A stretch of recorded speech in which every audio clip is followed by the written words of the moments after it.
Saturday නිසා අපිට හිතුණා ටී ටයිම් එකට fluffy Japanese pancake try කරන්න. It's my very first time making Japanese fluffy pancakes, so I'm a little nervous. Let's see if I can make it properly.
Butter චුට්ටක් පෑන් එකට දාලා ඒක පොඩ්ඩක් ස්ප්‍රෙඩ් කරගන්න.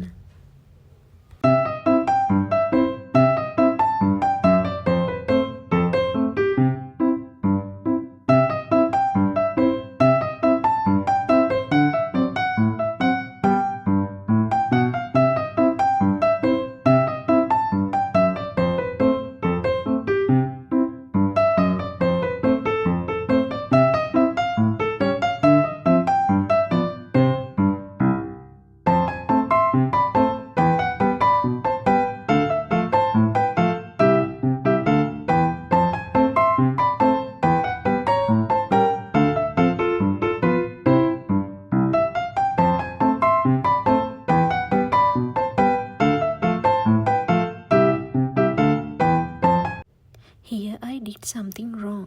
අම්මා මට හැම වෙලේම කියන දෙයක් තමයි කෑමක් හදද්දී ලිපේ ගින්දර බලන්න කියලා. මට මේ වෙලාවේ බලන්න එක අමතක වුණා.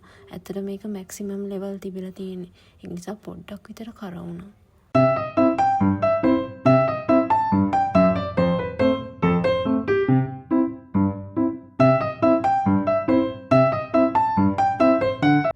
ඩෝ එක පෝ කරාට පස්සේ සයිඩ් එකෙන් වෝටර් ඩ්‍රොප්ස් ටිකක් ඇඩ් කරන්න. ඊට පස්සේ ලිඩ් එකෙන් පෑන් එක පොඩ්ඩක් වහලා තියන්න. 10 to 5 minutes වගේ පොඩ්ඩක් කුක් වෙන්න තියන්න. after 5 minutes water drops වලින් lid එක පිරුණාම පොඩ්ඩක් open කරලා බලන්න.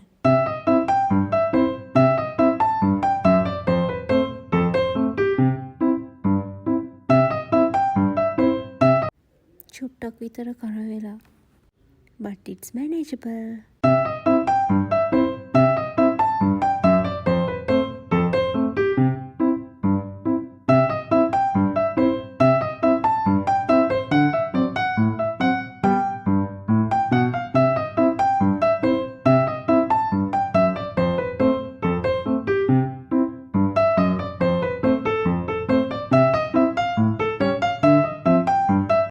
ෆ්ලෆී ජැපනීස් පැන්කේක් හදලා ඉවර වෙලා අපි දෙන්න ඊට පස්සේ තේ එකක් හදාගත්තා.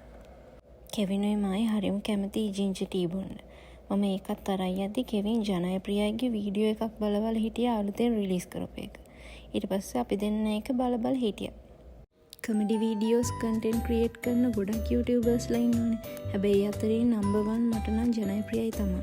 ඒගොල්ලෝගේ වීඩියෝස් හැමදාම පර්ෆෙක්ට්.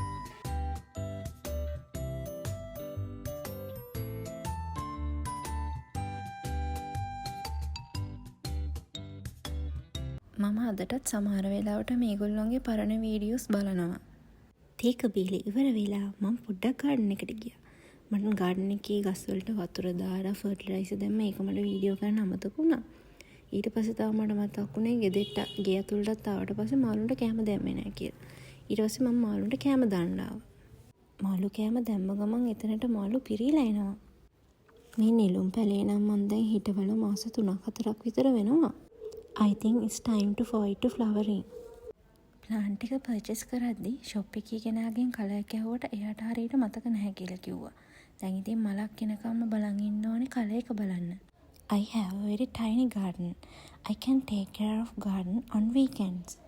Weekdays වල ප්ලාන්ට් වල ට්‍රීට් කරන්නේ කෙවින්ගේ තාත්තා තමයි. එයාත් හරිම ආසයි ගාඩනින් වලට. ටී ටයිම් එකට ෆ්ලෆී පැන්කේක් කෑව නිසා අපි දෙන්න හිතුවා ඩම්ප්ලින්ස් කන්න ඩිනර් එකට. ප්‍රී කුක් කරපු ඩම්ප්ලින්ස් තියෙනවා කීල්ස් එකේ ගන්න. අපි එහෙම පැකට් එකකින් තමයි අද ඩම්ප්ලින්ස් හැදුවේ. මම තාම නම් try කරලා නැහැ ඩම්ප්ලින්ස් හදන්න තනියම. හැබැයි කීල්ස් එකෙන් ගන්න පැක් එකේ අපි අර ලස්සනට රෙස්ටොරන්ට් වල දකින්න ඩම්ප්ලින්ස් එක වගේ ලස්සනට තියෙන්නේ නැහැ ඉතින්. ඔය වගේ පොඩ්ඩක් තැලිලා එහෙම තියෙන හැබැයි ටේස්ට් එක නම් සුපර්. මේක අපි එක සැරේකුත් try කරා. එදා මම හැදුවා ඩම්ප්ලින්ස් කන්න ඕන සෝස් එක ගෙදර. ඒක නම් මාරම රසයි ඔරිජිනල් විදිහටම ආවා. ඔරිජිනල් ගෑන් රෙස්ටොරන්ට් වල තියෙන විදිහටම ආවා. ගෙදර තියෙන ඉන්ග්‍රීඩියන්ට්ස් දාලා තමයි ඒක හැදුවේ. ඒකේ ටිකක් මට අද මම ඉතුරු කරගත්තා. ඒකත් එක තමයි කන්න ලෑස්ති වෙන්නේ අද. මේ විදිහට ඩම්ප්ලින්ස් ටික තියලා 10 to 15 minutes වගේ තියන්න ඕනේ ස්ටීම් වෙන්න. දැන් මේ ස්ටේජ් එකේදී අපි ඩම්ප්ලින්ස් මූව් කරන්න ගියොත් එහෙම ඒක ඇලෙනවා. පෑන් එකට හොඳටම ඇලෙනවා. ඩම්ප්ලින්ස් ටික හොඳට ස්ටීම් වෙලාද කියලා ඒකේ අපියරන්ස් එකෙන්ම දැනගන්න පුළුවන්. ඇලවෙන ගතියත් අඩු වෙනවා. හොඳට ස්ටීම් වුණාට පස්සේ අපි ඩිනර් ගත්තා. මේ ප්ලාන්ට් එකේ නම නම් මම දන්නේ නැහැ. ඒකේ මල් පිපිලා හරිම සුවඳයි. So that's end for the day. Bye. See you next time.